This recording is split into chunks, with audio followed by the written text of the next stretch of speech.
Господ казва, че царството му не е от този свят. Ако беше от този свят, той и неговите служители щяха да се борят в управлението на този свят. Но ето царството ми, казва Господ, не е от този свят. Господ Исус не се бори чрез повярвали в управлението на този свят. А Господ Исус извежда повярвалите в Него от този свят. Това е друго ниво, това е цена, която хората трябва да платят, когато следват в Исус, да оставят света. При все, че могат да бъдат в такива официални позиции, те трябва да оставят света. Но е голяма разлика от това, което става.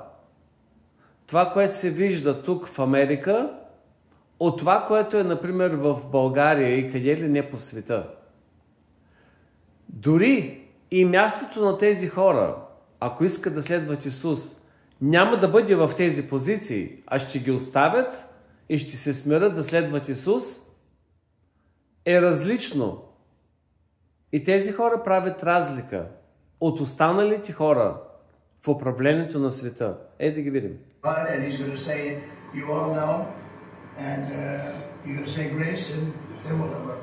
Това е нещо като месечно събрание на кабинета. God, thank you that you've allowed us to see this day. The Bible says that your mercies are new every morning. And Father God, we give you the glory and the honor. Thank you, God, for President Trump, Father, for appointing us. Father God, thank you for anointing us to do this job. Father, we pray you'll give the President, the Vice President wisdom. Father God, as they lead. Father, I pray for all. И това, което на мен ми харесва, че казват, накрая казва в името на Исус. Не просто да се моли на Бог, казва в името на Исус. Нека да се каже името на Бог. And we would lead in the manner that you've called us to lead and to serve. Father, the Bible says that blessed is the nation whose God is the Lord. But Father, we today honor you.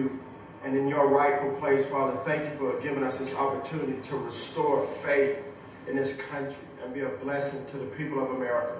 And Lord God, today in our meeting, we pray that you will be glorified in our conversation. In Jesus' name, amen. В името на Исуса. И нещо друго интересно, това е много важно и ще се чуе на английски, разбира се, Бог ми е дал тази мъдрост. Америка, като официално християнска държава, управлението на Америка официално се обръщат към Бог в името на Исус.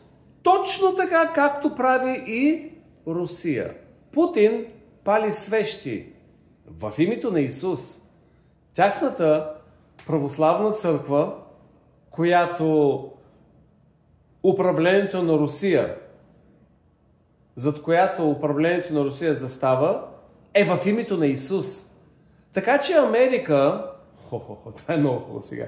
Така че Америка с нейния най-голям братски народ, Русия, трябва да си имат като братски народи. Най-големият братски народ на Америка е Русия.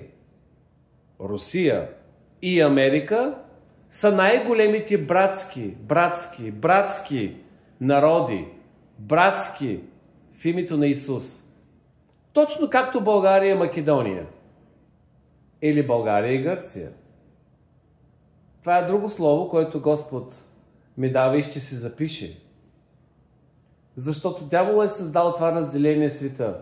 А всъщност, те се явяват братски народи. Какво има общо това със Словото на Исус между Русия и Америка? Или които да са други държави, които не само застават зад Бог, но застават зад Бог официално в името на Исус. В Америка президента и не само президента, но и останалите министри, високостоящи, се кълнят не само в името на Бог, в Неговото Слово, в Библията.